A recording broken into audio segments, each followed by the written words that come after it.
Por que a primeira metade do século XIX foi tão rica para a literatura gótica, tendo sido a época de surgimento de monstros das luzes e das trevas, também do gótico americano e do início do gótico no Brasil? E aí, tudo fantástico com você?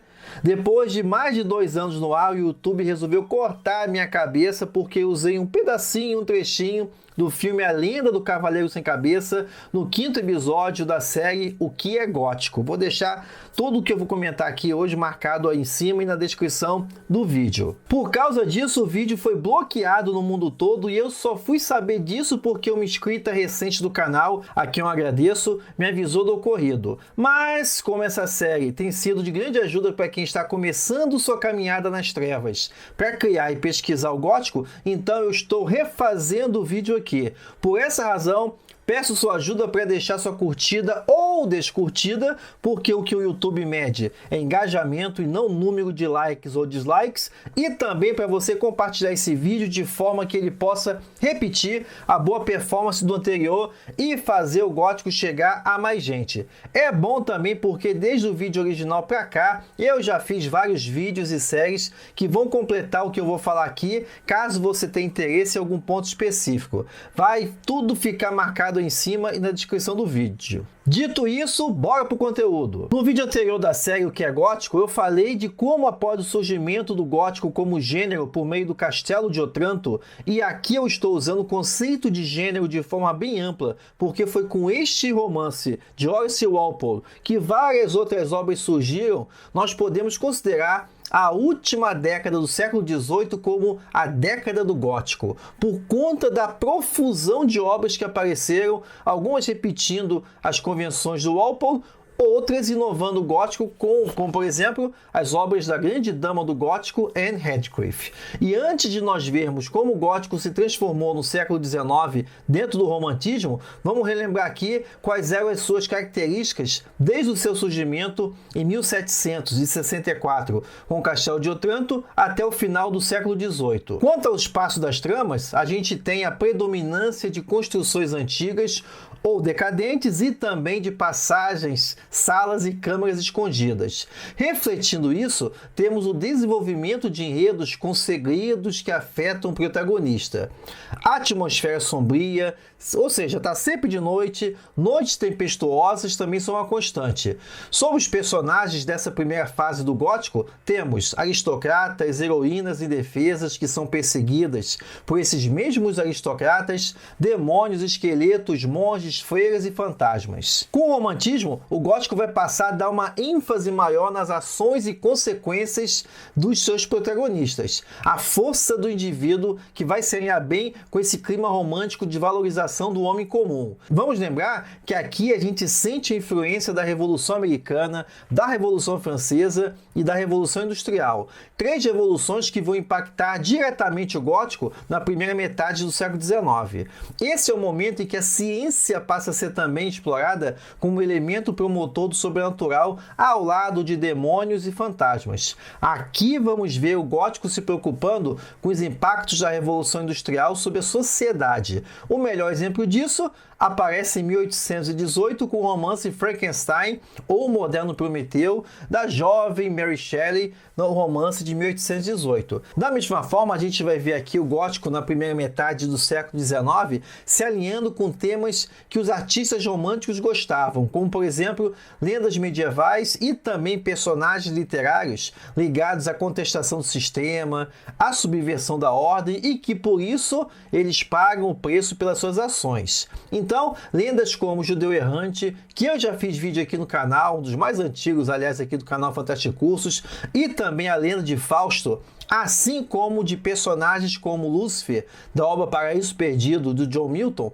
vão influenciar diretamente a juventude romântica. Você tem a chance de ver tudo isso que eu estou falando aqui, explorado em detalhes, na série Frankenstein 200 anos e também no Simpósio Fantástico Virtual, a sua segunda edição, que eu vou deixar marcado aí na descrição do vídeo. E falando de Frankenstein, não posso deixar de passar essa, aproveite porque hoje, dia 17 de maio de 2020, é o último dia para você garantir Quem avisa amigo para você garantir a sua edição de Presunção ou a Sina de Frankenstein, obra de Richard Brinsley Peake. Essa é a primeira adaptação teatral da obra de Mary Shelley que ela, aliás, assistiu e gostou bastante. É nessa obra, por exemplo, que surge a famosa frase "It's alive", que se imortalizou no filme de 1931. A campanha tem vários extras e é mais uma iniciativa com a qualidade da editora Sebo Clepsidra. Termina hoje, não perca, link na descrição desse vídeo.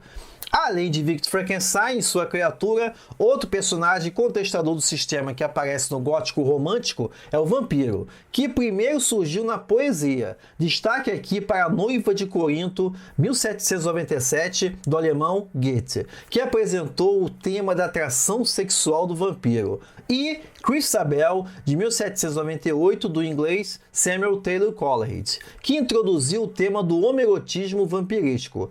Já na ficção, temos a estreia dessa criatura no conto O Vampiro, de 1819, de John William Polidori. Aí nasce o vampiro masculino sedutor, aristocrata e de sexualidade ambígua que se tornaria padrão nas décadas e séculos seguintes. Essa é a estreia do vampiro na ficção gótica, porque até então, como eu falei, essa criatura estava restrita à esfera da poesia. E aí, a partir daí, ela se espalhou por outros países também, como por exemplo na França, para citar um caso, fica a dica do conto A Morte Amorosa, de 1836, do Théophile Gautier. Tem vídeo no canal Fantástico Cursos específico sobre o vampiro do Polidori, vou deixar também marcado aí em cima. E lembrando que se você quiser saber tudo sobre o vampiro, no mito, na lenda, no folclore, na história, na ciência, na literatura, cinema, TV, quadrinhos e afins, fica o convite, olha aí embaixo, Dissecando Vampiros. Vem conhecer o vampiro, vem explorar a força do vampiro nas suas atividades de criação, pesquisa e sala de aula. E do outro lado do Atlântico, quando a gente pensa no gótico na América, o primeiro nome que vem à mente é o de Edgar Allan Poe. Mas o gótico já se manifestava na jovem nação americana desde fins do século XVIII por meio de escritores como Washington Irving, que no Brasil é conhecido pelo grande público por conta do filme A Lenda do Cavaleiro Sem Cabeça, e também do escritor Charles Brockden Brown. Nesses dois casos, vemos ainda muito forte a presença da tradição europeia sobre as obras. As coisas mudam com escritores como Edgar Allan Poe e Nathaniel Hawthorne, só para citar dois, né? Com Poe, a gente vai ver a exploração da mente humana como um novo locus, um novo espaço de tramas sobrenaturais. Isso é algo que você pode ver em detalhes aqui no canal, na série Poe 210 anos, também está marcado para você. E a gente tem que lembrar que, escrevendo em um país jovem, sem castelos e cemitérios ancestrais, o que o Poe vai fazer é o quê? É explorar entre os anos de fins da década de 1820 até 1840 os labirintos da mente humana, as neuroses, distúrbios emocionais e as teorias científicas do seu tempo, trazendo também os seus próprios fantasmas pessoais. Já no caso do Nathaniel Hawthorne, do grande escritor norte-americano, é o legado puritano dos primeiros colonizadores da América que vão dar o tom das suas histórias, abarcando o peso do pecado sobre a consciência humana.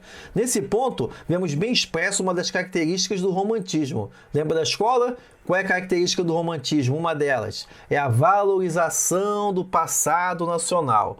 O que tem no passado da Inglaterra, por exemplo? Tem castelo, cavaleiro, príncipe e afins. Então, a gente vai ter um escritor inglês, escocês, como Walter Scott, para trabalhar isso em obras como Ivan e Oé. O que tem no passado da América? Tem puritano. Então, esse foi a matéria-prima de Hawthorne.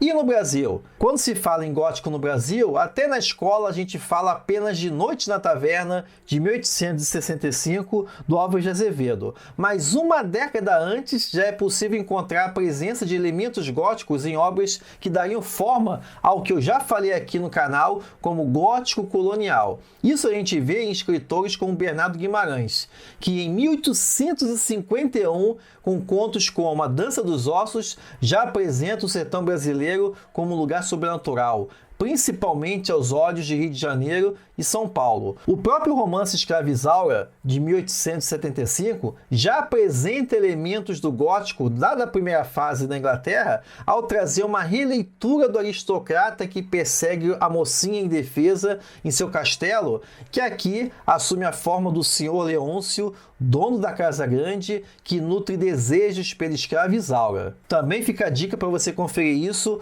lá na série Fantástico BR.